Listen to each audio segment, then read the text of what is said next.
అందరికీ నమస్కారం అండి.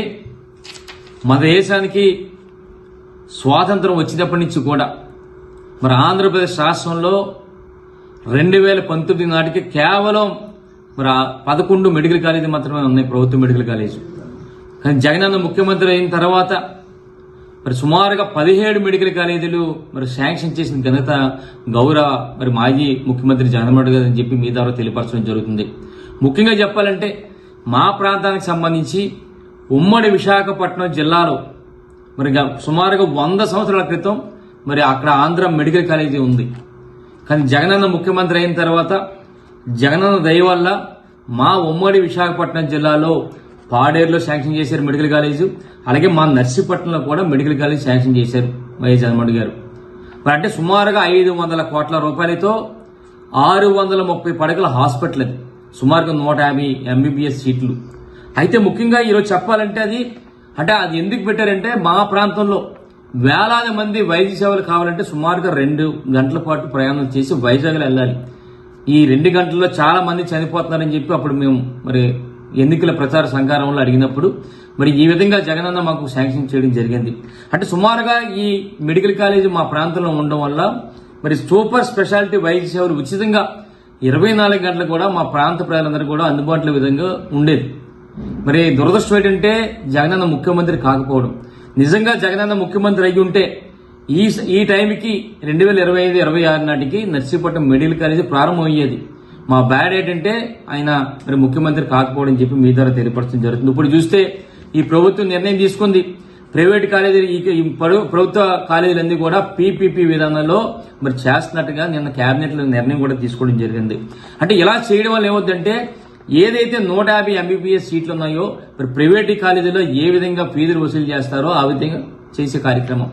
ముఖ్యంగా మా ప్రాంత ప్రజలకి మరి ఏదైతే ఉచితంగా వైద్య సేవలు అందించాల్సిన ఈ మెడికల్ కాలేజీలో ఇప్పుడు ఈ ప్రైవేట్ పరం చేయడం వల్ల మరి సుమారుగా విశాఖపట్నం వెళ్లి ఏ విధంగా కార్పొరేట్ హాస్పిటల్లో మరి వైద్యం ఖర్చు అవుతుందో అదే విధంగా మా ప్రాంతంలో కూడా మెడికల్ కాలేజ్ ఉన్నప్పటికీ కూడా మరి ఎంతో వృధాగా అయ్యే కార్యక్రమం చెప్తున్నాను. ఎందుకంటే ఈ రోజు అయ్యన్న పాత్రుడు మరి ఈ విధంగా మా ప్రభుత్వ మెడికల్ కాలేజీని ప్రైవేట్ పరం చేయడం వల్ల మా ప్రాంత ప్రజలకు మరి ద్రోహం చేస్తాడని చెప్పి మీ ద్వారా తెలియపరచడం జరుగుతుంది. ఒకటే చెప్తున్నా అయ్యన్న పాత్రుడికి, నీకు చేతనైతే ఏదైతే నర్సీపట్నం మెడికల్ కాలేజీ ప్రభుత్వ మెడికల్ కాలేజీని ప్రభుత్వ పరంగా చేయి, లేకపోతే ఊరుకో. వచ్చే 3.5 సంవత్సరాల తర్వాత జగనన్న ముఖ్యమంత్రి అవుతారు. ముఖ్యమంత్రి అయిన తర్వాత మళ్లీ ఇది ప్రభుత్వ మెడికల్ కాలేజీ చేసి మన ప్రాంతంలో ఉన్న వేలాది మందికి ఉచితంగా వైద్య సేవలు అందిస్తామని చెప్పి మీ ద్వారా అయ్యన్న పాత్రుడిగా చెప్పడం జరుగుతుంది. అంతేగాని అయ్యన్న పాత్రుడు ప్రైవేట్ పరం చేసి ఈ మెడికల్ కాలేజీ మీద వ్యాపారం చేయాలనుకోవడం చాలా దురదృష్టం అని చెప్పి సందర్భంగా తెలియపరచడం జరుగుతుంది. ముఖ్యంగా చెప్పాలంటే మరి ఎన్నికల ముందు అయ్యన్న పాత్రుడు చాలా తప్పుడు ప్రచారం చేశాడు. ఇదంతా మెడికల్ కాలేజీ బోటకం, ఇదంతా గ్రాఫిక్స్ కావాలనే ప్రజలు మభ్య పెడుతున్నారని చెప్పి ఎన్నికల ముందు మతి ఉండి మాట్లాడాడో మతి లేక మాట్లాడాడో తెలియదు. తీరా అధికారంలోకి వచ్చిన తర్వాత కూడా ఒక ఉన్నతమైన స్థానంలో ఉన్నాడు కూడా ఇప్పుడు కూడా అదే పాట పాడుతున్నాడు. అది బోటకం అంటాడు, అక్కడికి శాంక్షన్ లేదంటాడు. అసలు శాంక్షన్ కాకుండా ఎందుకు కట్టారు బిల్డింగ్లు అంటారు. అది ఎన్సీసీ సంస్థ, పెద్ద సంస్థ. మరి ఏ శాంక్షన్ లేకుండా కడతారా అని చెప్పి అడుగుతున్నా అయ్యన్న పాత్రుడిని. కనీసం నీకు మతి ముందు మాట్లాడుతున్నావా మతి లేక మాట్లాడుతున్నారో అయ్యన్న పాత్రుడిని మీ ద్వారా అడగడం జరుగుతుంది. అయితే ముఖ్యంగా చూస్తే ఈ రోజు నిన్న చూసాం కేబినెట్ లో, ఆంధ్రప్రదేశ్ రాష్ట్ర కేబినెట్ లో కొన్ని నిర్ణయాలు తీసుకున్నారు. ఒక్కసారి అవి చూస్తే స్వయాన మంత్రి గారు, రాష్ట్ర మంత్రి గారు ఏమన్నారు ఒకసారి విన్నాం.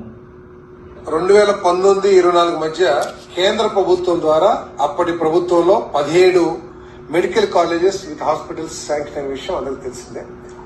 మరి ఆనాటి ప్రభుత్వంలో కేవలం 7 మాత్రమే పూర్తి చేసి కొన్ని చిన్న ఇబ్బందులు ఉన్నా కూడా పూర్తి చేయడం జరిగింది. ఇప్పుడు మిగిలిన 10 కాలేజెస్ ని పీపీపీ మోడ్ లో పూర్తి చేయడానికి 2 phases లో బిడ్స్ పిలవడానికి తయారు చేసిన డ్రాఫ్ట్ ఆర్ఎఫ్పి మరియు కన్సెషన్ అగ్రిమెంట్లకు కేబినెట్ ఆమోదం తెలపడం జరిగిందని చెప్పేసి నేను మనం చేస్తాను.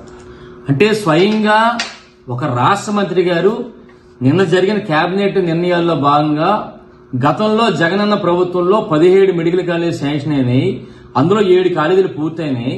మిగతా 10 కాలేజీలు కూడా మరి గతంలో శాంక్షన్ అయిన 10 కాలేజీలు కూడా మేము పీపీపీ పద్ధతిలో చేస్తామని చెప్పి స్వయంగా ఒక రాష్ట్ర మంత్రి గారు కేబినెట్ లో జరిగిన దాన్ని మరి జగనన్న ప్రభుత్వంలో శాంక్షన్ అయినాయి, మనం పీపీపీ చేస్తామని చెప్పి స్వయంగా చెప్పడం జరిగింది. దాంతోపాటు ఈరోజు పేపర్లో కూడా కొన్ని వార్తలు రావడం జరిగింది. చూస్తే ఒకసారి ఆంధ్రజ్యోతిలో రాశారు, రాష్ట్రంలో 10 కొత్త వైద్య కళాశాలలు అన్నారు. ఇది కొత్తవి కాదు, వైద్యశాల కళాశాలలు ఆల్రెడీ శాంక్షన్ అయిన కళాశాలని కొత్త కళాశాల అని చెప్పి పీపీపీ దానిలో చేస్తారు తప్ప ఇది కొత్త కళాశాల కాదు. ఇందులో ఏం రాశారంటే ఒక్కసారి మరి 10 కొత్త వైద్య కళాశాలకు ఆమోదం అని చెప్పి పీపీపీ విధానంలో ఆదోని, మదనపల్లి, మరి మార్కాపురం, పులివెందుల, పెనుగొండ, పాలకల్లు, అమలాపురం, నర్సీపట్నం కొత్త వైద్య కళాశాలలు ఏర్పాటు చేయనున్నారని చెప్పి క్లియర్ గా నర్సీపట్నం అని చెప్పి స్వయంగా ఏబిఎన్ పత్రికలో మీ పత్రికలో రావడం జరిగింది. అలాగే ఈనాడు కూడా చూస్తే అందరికీ ఆరోగ్య బీమా అని చెప్పి అందులో కూడా రాయడం జరిగింది.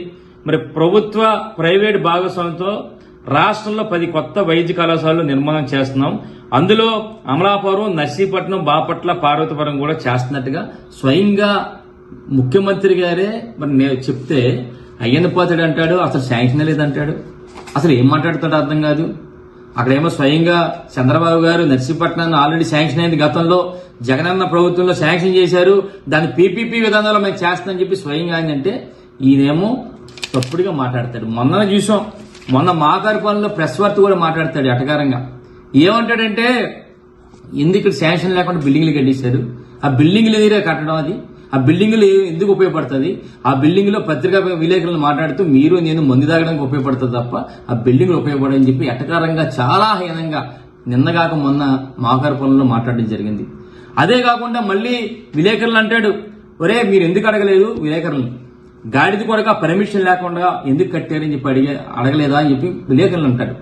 గాడిది కొడక అని అడుగుతున్నారు కదా, ఇప్పుడు స్వయాన చంద్రబాబు గారే నర్సీపట్నంలో శాంక్షన్ అయిందంటే గాడిది కొడుకు ఎవడని చెప్పి అడుగుతున్నారు ఈ సందర్భంగా మరి అయ్యన్న పాత్రని. ఒకటే చెప్పినా ఈరోజు అయ్యన్న పాత్రకి చివరిగా చెప్పేది ఏంటంటే, నీకు దమ్ముంటే ఏదైతే నర్సీపట్నం ప్రభుత్వ మెడికల్ కాలేజ్ నువ్వు శాంక్షన్ చేసుకోవాలి జగనన్న ప్రభుత్వంలో, దాన్ని ప్రభుత్వ పరంగా చెయ్యి, నువ్వు ప్రభుత్వ మెడికల్ కాలేజ్ చెయ్యి. దమ్ము లేకపోతే కూర్చో, వచ్చేది జగనన్న ప్రభుత్వం, మరో 3.5 సంవత్సరాల తర్వాత జగనన్న ముఖ్యమంత్రి అయిన తర్వాత మా మెడికల్ కాలేజ్ ప్రభుత్వ మెడికల్ కాలేజ్ చేసి మా ప్రాంత ప్రజలందరికీ కూడా ఉచితంగా వైద్య సేవలు అందిస్తామని చెప్పి మీ ద్వారా తెలియపరుస్తూ మరి దీన్ని ప్రైవేటు పరం చేసి నువ్వు వ్యాపారం చేయొద్దని చెప్పి మీ ద్వారా అయిన పద్ధతికి మరి హెచ్చరిస్తూ నమస్కారం తెలుపుకుంటున్నాను. జై జగన్. నమస్కారం.